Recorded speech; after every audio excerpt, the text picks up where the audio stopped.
नमः शिवाय। आप सभी के अंदर विराजमान शिव शिवा को मैं प्रणाम करती हूँ। आज मैं भगवती माँ के मार्गदर्शन से महर्षि अत्रि और अनुसुईया की व्याख्यान प्रस्तुत कर रही हूँ।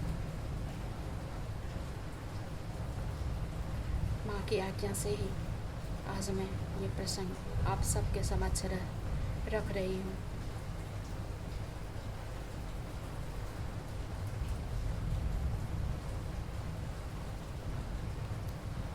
दक्षिण दिशा में ब्रह्मपुरी के समीप चित्रकूट पर्वत पर गजेंद्र नामक लिंग है, जिसे ब्रह्मा जी ने पूर्व काल में स्थापित किया था। वह सभी कामनाओं को पूर्ण करने वाला है। गोदावरी नदी के पश्चिम की ओर पशुपति नामक लिंग है। दक्षिण दिशा में कोई अत्रीश्वर नामक लिंग है, जिसके रूप में लोक कल्याण के लिए अनुसुईया को सुख देने हेतु साक्षात भगवान शिव ने अपने अंश से स्वयं प्रकट होकर अनावृष्टि होने पर समस्त प्राणियों को जीवन दान दिया था।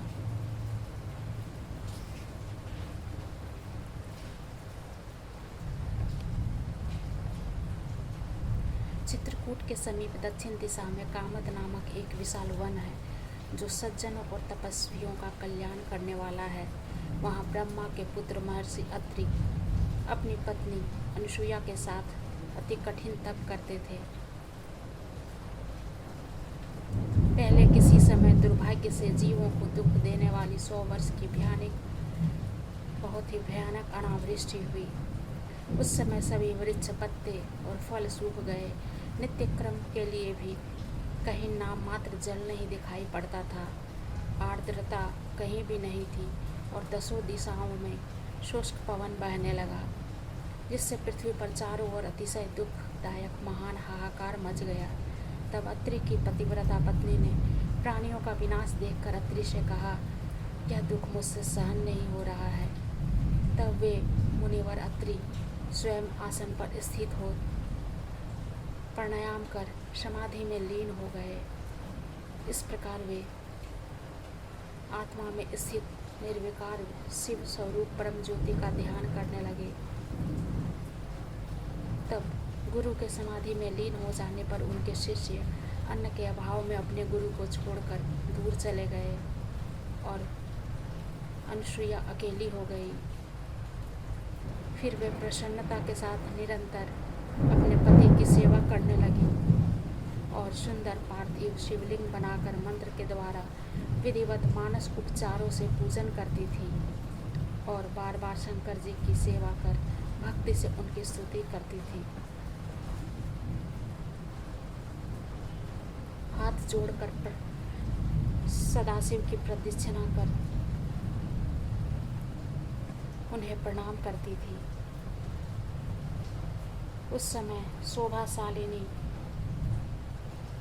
अनुसुईया को देखकर दैत्य दानव वहाँ घबरा गए और उनके तेज के कारण दूर चले गए। जिस प्रकार अग्नि को देखकर लोग दूर रहते हैं, उसी प्रकार उनको देखकर लोग समीप नहीं आते थे। उनके तेज से वे दूर चले जाते थे। अत्रि की तपस्या की अपेक्षा अनुसुईया द्वारा मन, वाणी और कर्म से किया गया शिव सेवन विशिष्ट था। इस प्रकार जब तक मुनिवर अत्रि प्राणायाम परायण होकर समाधि में लीन रहे, तब तक उनकी पत्नी देवी अनुसुईया उनकी सेवा करती रही और शिव साधना करती रही। वहाँ और कोई नहीं था। चिरकाल बहुत समय व्यतीत हो जाने पर भी इस सृष्टि श्रेष्ठ अत्रि को किसी वस्तु का भान न रहा। पतिव्रता अनुसुईया भी अपने पति अत्रि और अपने इष्ट देव सदाशिव की सेवा करने लगी और उन्हें भी किसी अन्य वस्तु का ज्ञान नहीं रहा। तब उनकी तपस्या से प्रसन्न होकर संपूर्ण देवता, ऋषिगण और गंगा आदि सभी नदियां उन दोनों का दर्शन करने के लिए प्रेम पूर्वक वहां आए। अत्रि की तपश्चर्या और अनसुईया की सेवा देखकर वे बड़े आश्चर्य में पड़ गए।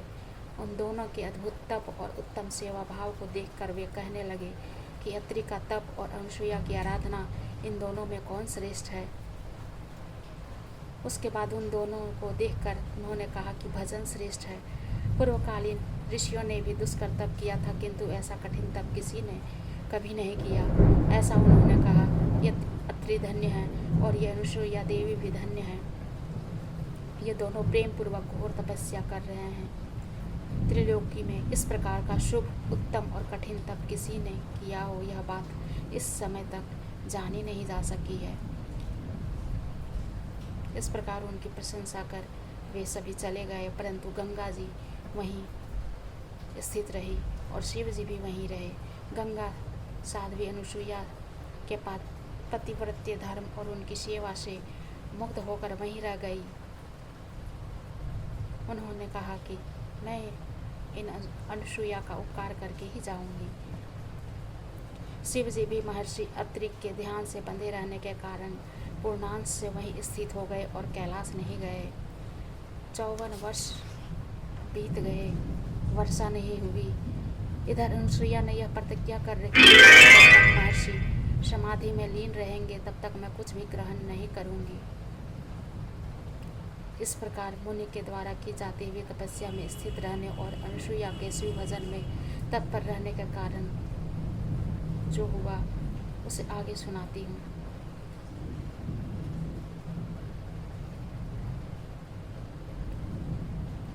बाद में जब अत्रि समाधि से जागे तब उन्होंने अपनी प्रिया पत्नी से कहा, जल दो। वे साध्वी भी, मैं जल अवश्य ही लाऊंगी, ऐसा निश्चय कर कमंडल लेकर वन की ओर चल पड़ी और विचार करने लगी कि मैं जल कहाँ से लाऊं, क्या करूं, कहाँ जाऊं और कहाँ से जल लाऊं। इस विषय में मैं पड़ी हुई थी। तभी उन्होंने गंगा जी को देखा। गंगा जी के पीछे पीछे अनुसुईया भी चलने लगी। तब गंगा देवी ने उनसे कहा, हे देवी, तुम यह बताओ कहाँ जा रही हो। मैं देवी अनुसुईया ने कहा, तुम कौन हो, ये बताओ। ऋषि पत्नी के द्वारा पूछने पर गंगा जी ने कहा, हे साध्वी, अपने पति और परमेश्वर सदाशिव के प्रति तुम्हारी सेवा को देखकर, तुम्हारा धर्माचरण देखकर मैं तुम्हारे समीप ही स्थित हो गई हूँ। मैं देवी गंगा हूँ और तुम्हारी शिव आराधना से प्रसन्न होकर यहाँ आई हूँ और तुम्हारी वश में हो गई हूँ। तुम जो चाहती हो उसे मांगो। गंगा के इस प्रकार